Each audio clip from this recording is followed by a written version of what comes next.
And this year has really been, you know, show after show, an exhibition of those relationships, whether it was the US Open, where we won the Emmy for it, but this last year we covered both courts. We had 14 cameras. We had cameras right at the nets. We had cameras for coverage. We applied more technology to telling the story of the competition. And it culminated with a 35 camera shoot,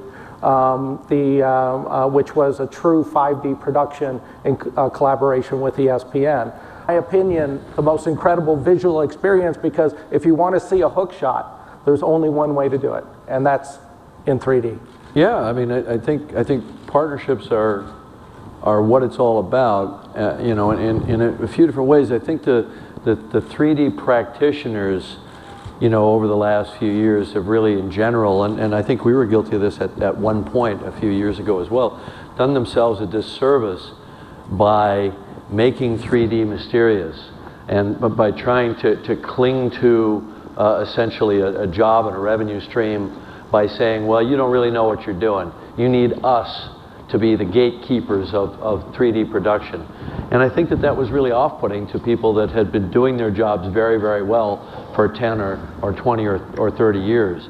And you know, Vince and I kept looking at each other like, why don't they trust us? Why isn't this taking off? Why isn't everybody doing 3D?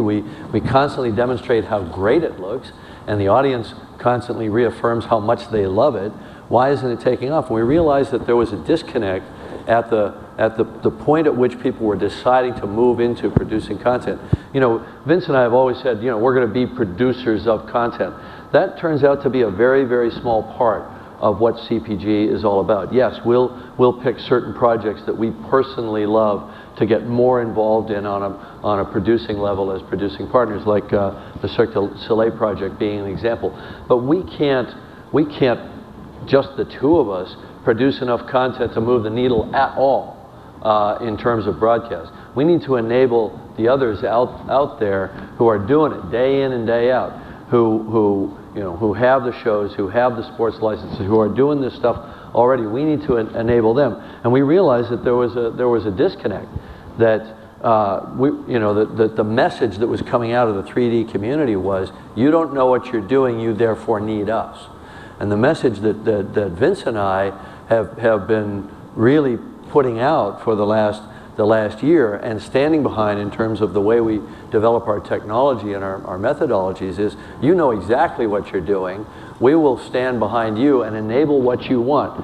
You tell us what you want, we're going to overlay our technology and our workflow to your traditional method, the way you've done it, what you know, your camera operators, exactly the way you would normally switch it. We're not going to say that it's mysterious and it's a whole new ball game. I think that's a mistake. I think that's a mistake people made. You know, the funny thing is that when I was making Avatar, I wasn't shooting it for 3D, because I knew that a lot of people were going to see it in 2D, and I knew that it was going to have a huge life in video in 2D, because 3D Blu-ray wasn't even there yet at the point that Avatar was released on home video. And Avatar went on to become the highest selling video title of the year, the highest selling Blu-ray, 2D Blu-ray in history. You don't have a kind of a video hit like that if it's not working as a 2D movie. So we were already doing 5D production. We just didn't call it that. You know, we weren't doing anything really special for the 3D. We were just doing really good, high quality 3D within normal narrative framework, normal cutting rhythm, normal kinds of camera compositions. And that's why 3D can be applied as an overlay without breaking your flow. You know, we're going to talk later about the idea of a zero delta approach. We're going to try to minimize almost to zero or to zero the difference that you're going to have to pay and the difference in the way that you're going to work. And I think that's the only way that we're going to break this logjam of content and get the content flowing. And you get the content flowing, and the delivery methods and the display at the end user is all going to take care of itself. You know, that was the attitude that we took when we had to break the chicken and egg cycle for movies, which we were successful in doing. People just went out there and started making the films, myself included. And guess what? the delivery system took care of itself once there was something to talk about. Nothing that you'll see in this reel that we couldn't shoot live for you to present into your homes this same experience. So I think it'd be a great time to run that clip. Sure, let's run the Cirque du Soleil clip. So much fun to shoot. We both got to run away and join the circus. Right here in Vegas, we had a blast shooting it, and it's just so magical. But we should point out the production parameters on this. We had 18 cameras. We were Steadicam, jibs, techno cranes, up in the rafters, handheld, even underwater, and the pace was relentless because, God bless them, the Cirque guys are on a roll. O, for example, sells out 99% every single night and has for 14 years. And Andrew Adamson was the director. I was producer and camera operator. Yeah, exactly. Which is exactly where I love to be. As long as I can operate camera, I'm happy. No, it was a great project, but I think what we're really trying to embrace is the fact that this medium that we're supporting and the vision of that medium is to extend and be inclusive of all of these products. I think sometimes we hone it down to what some people consider the low-hanging fruit, and that's not what this medium is about. It really is. It enhances all forms of entertainment. If it's captivating to you in 2D, wait till you see it in 3D. And it really is a strong message from us that all forms of entertainment are inclusive of this goal. We understand that the challenges are varied, that some projects are easier to shoot than others, but we're committed to equality, if you will, with the number of cameras, the ability of a director to tell the story from the different camera angles, the way we approach production. Our vision is that we're equal in that effort, and then we elevate the results. And I think that, you know, that's an important statement to be made because, you know, just pure visuals fall apart after a while. The gimmicky effect really doesn't play well in the storytelling process. And so as a company, you know, our vision is that we would provide the tools that allow production to deliver these type of results as if they're shooting it in 2D. They need 22 cameras, it's 22 cameras. If they need those positions, it's those positions. There can't be a compromise. Just like there can't be a compromise in the quality of the 3D image that goes out. We can't be hurting people's eyes. We can't be out of sync. We can't have foreground objects that are so close that they can't be fused and they get in the way. And so, you know, just like we have to build into our technology the smarts, the intelligence, and the downstream processing so that those images are not hurtful, that it's always value added, we also have to step up and meet every single position, every single, you know, every single thing that is the traditional approach. So when Vince is talking about traditional, and we're using a lot of untraditional technology to meet a traditional production paradigm, because that's what people recognize. And we find out that the people that are willing to partner with us and embrace 3D and take those chances, such as ESPN and CBS, that, you know, we have to meet that challenge that they throw out to us. So we're always looking for those opportunities where we could bridge the gap. We could use technology as an aid to still tap into the expertise of the production, and that starts with the director, that starts with the producers, that starts also with the cost model. All of those factors have to be bridged in order to make this successful, and profitability is based on that success. And right. So that's where we plan ourselves with it.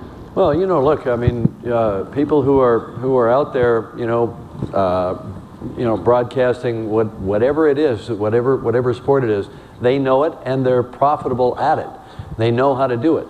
So when 3D sort of you know, reared its ugly head, it's like, well, it's okay if we do 3D as long as we do it over there and it doesn't impact in any way our machine that's on a roll, that's been doing it year after year. I don't want my guys messed with. I don't want my camera positions messed with. I don't want my truck messed with. But you're welcome to do 3D. Well, how's that going to work, right? So now you're not in the right positions. You can't follow the action. You've got guys who are inexperienced operators who know 3D. They know the 3D cameras. They don't necessarily know the sport. And that's how a lot of these early experiments kind of went.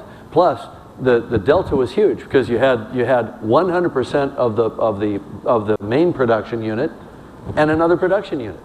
And the other production unit, well, nobody was going to spend the same amount they were already spending, doubling it. So it wound up smaller, less experienced, out of position. There was no way it was going to work. It was, you know, it was shot in both legs before they even tried. And so then it all felt compromised and expensive. Okay, and I think the industry kind of recoiled from that. You know, and it's also is very difficult for Vince and I to meet that kind of zero delta you know, vision that we have if we're doing one game as an experiment for somebody or one episode as an experiment. You know, we need partners that are going to meet us halfway and say, do a season or do a whole series of games, because then, you know, we can't build you an iPhone for $300 if we're only building one. You know, you have to have the economy of scale. So scale is in our favor, but it requires the boldness of vision to do that. And then we can meet those. Then we can meet those numbers. That's a critical thing. I mean, everything that we're gearing toward now is doing 3D for the cost of 2D. Well, how do you do that? It's not so much a technology issue as it is a personnel issue.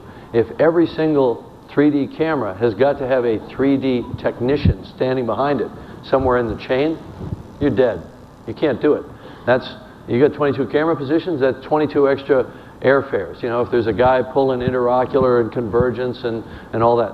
So, you know, all of our technology is geared toward, you know, a 3D supervisor in an integrated 5D truck, mobile unit, and he's looking at 20 cameras.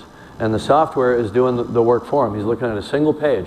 And when something comes up on one camera that looks like it needs a trim, needs a human in the loop to go in and cast an eye on it, well, he'll deal with that. I say he, it might be a she. We'll deal with that. We'll deal with that camera. So now you've got 20 cameras, one additional person. Now we're talking. Now we're getting close to that zero delta concept.